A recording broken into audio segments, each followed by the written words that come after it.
Well, I don't know that we've got the biggest shed in the West. There's some big sheds out there, but we're very, very happy with the size of ours. So I spend most of my days here, all day, most days.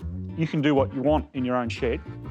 You can build what you want. You can repair what you want. So from the earliest days, I've had a shed, but I haven't had a shed like this outback shed, which gives me space, because obviously in the urban context, you don't have a shed that's big enough. I have to have a shed. It's the shed that I will come when I break both my legs and then I'm at my wood bench and I can actually make something and have the excuse for not being able to get out of the shed. So yeah, it's everything to me. Sometimes pubs are too noisy. Sometimes your wife might see that as an infringement on personal time. So sometimes a shed's a pretty important place. It can be quite a group here. Bench racing's the term we use. We've got a big enough shed that we've put a couple of other little sideburns in. You know, we've got a barbecue in the shed. Most people have one of those. I was lucky enough to pick up a pizza oven at an auction, so we've got one of them as well. Can't do much in a shed unless you've got a refrigerator, and I don't know of a shed that's used legitimately that doesn't have one. I've seen some great sheds. The word collect is probably used incorrectly. It's protect. I walked into a guy's shed not that long ago and found he had a slingshot dragster hanging from the roof. Coolest thing I've ever seen.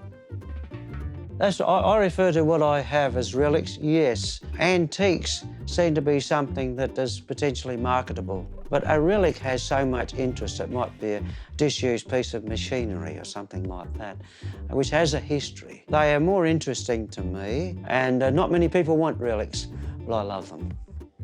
I use the shed for any restoration, but also it has a collection of just about every generation of tools. So one corner of the shed, I have cobbler's tools. There's the ironmonger's tools on another wall. I've got another wall with every form of chisel and hammer and mallet that you can imagine. Just as a heritage building can tell a story, so can a heritage tool item. Everything at the corner of the shed can tell a story.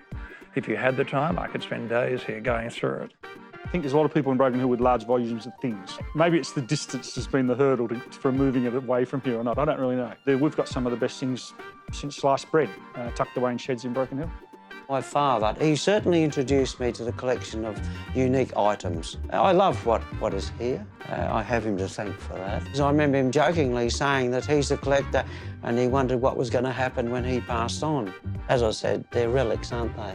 I'd have been a fool to go out to garage sales and buy all this stuff. Over the years, I've had a lot of items given to me. It's been a matter of making room for them. Recordings, whether they be 78s or LPs, they take a lot of room. I've often thought at times perhaps I'd have been better off as a stamp collector than a collector of records. I've got to tell you, I've got a shed in town as well.